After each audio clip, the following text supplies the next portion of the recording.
CBS News royal contributor Tina Brown has been covering the royal family for the past 3 decades. Her most recent book is called The Palace Papers. Tina, good morning to you. Good morning. We sort of suspected it was going to be a different kind of day, as Holly pointed out, when the doctor said, because they never say anything, that they were concerned. But Tina, I kept holding on to the words that she's resting comfortably, but you knew that this was probably a very bad sign. This was clearly a holding phrase while the family gathered together, because they do not, the palace, issue those kind of bulletins unless it's dire. Yeah. And we had just seen the Queen. 2 days before, yes. Extraordinary. She managed to do that. She managed to greet her new Prime Minister. She had hung in, the Queen. Yeah, and she was working right up to the end. But, this is what was so fascinating to me.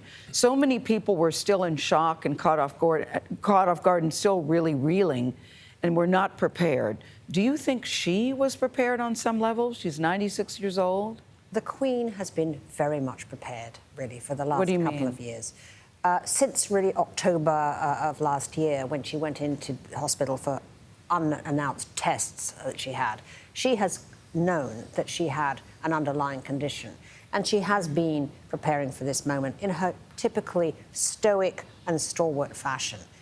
We've seen, for instance, her doing a lot of estate planning.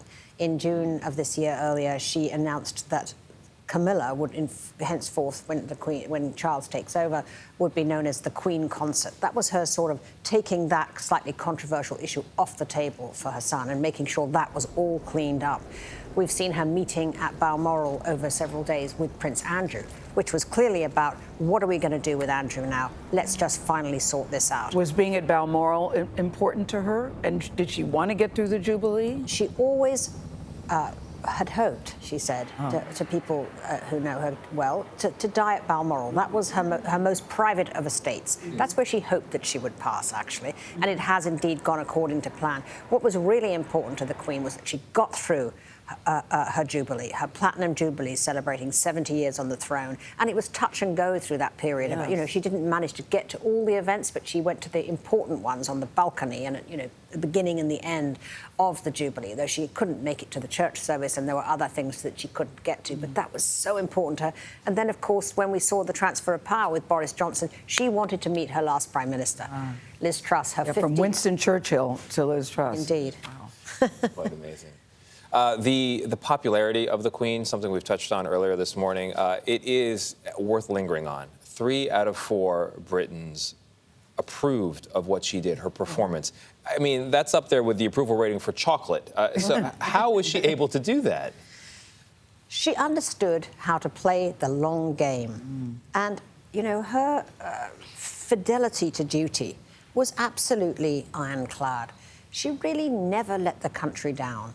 She really didn't. She put it first. She, she subsumed her own private desires and passions to serve her country.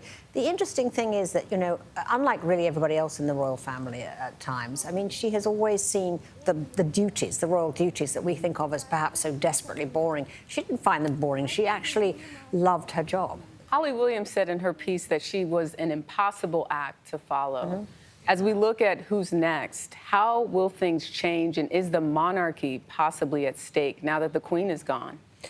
Well, no one is ever going to have, again, I think, the Queen's mystique, just because of the circles of history around this woman, as you say, from Winston Churchill to Liz Truss. And social media, Tina. And social media. Oh, my gosh. We knew nothing about the Queen, and that was her great strength. And she preserved that mystique by understanding that not speaking was the way for her to preserve that wonderful mystery that she still presented to the public. So she is a very hard act to follow. I mean, in many ways, it's not a bad thing that Charles actually is as old as he is. It will be a transitional role. His job mostly will be to prepare the monarchy for his son, William. But is it at stake now? I mean, it's such a different time. Yes, it's a very different time, but there's really never been in England, there has in Australia, but not in England, there has no modern serious movement to abolish the monarchy. I think particularly in an era when politicians become less and less popular, the whole concept, this 1,000-year-old institution that sits above politics and keeps sort of overmighty politicians in their place, becomes actually increasingly appealing. That Tina, is I'm the key, struck- I'm being struck outside by- of politics.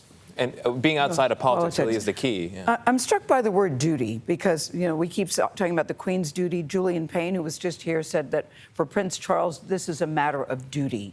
Do you think for him this is a matter of duty, or do you think that he has been waiting for this moment? What do you think? Well, I mean, Charles has been waiting and waiting. I mean, he's been in the anteroom of his destiny, for 50 years, all right? And there have been times recently when he stood in for the Queen, like in the opening of Parliament, when, frankly, with the crown sitting next to him on a velvet cushion, I thought he was looking a little longingly at that. Do you think he wants it?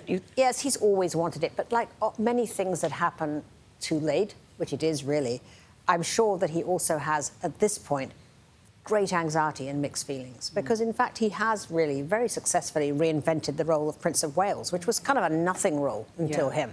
Yes. I mean, he created so much good with his Prince of Wales Trust charity and with his remarkable, sort of promotion, if you like, of climate change concerns and the things that really he cares about. He'll have less freedom as king, and he knows that. Well, as a lesson he learned from his mother, he was asked by a documentarian a few years ago if he'll continue the activism, and he said, "No, I'm not stupid." Well, there's a lot to see and to follow up. Tina Brown, we thank you so Thank much you. for your insight. Thank you.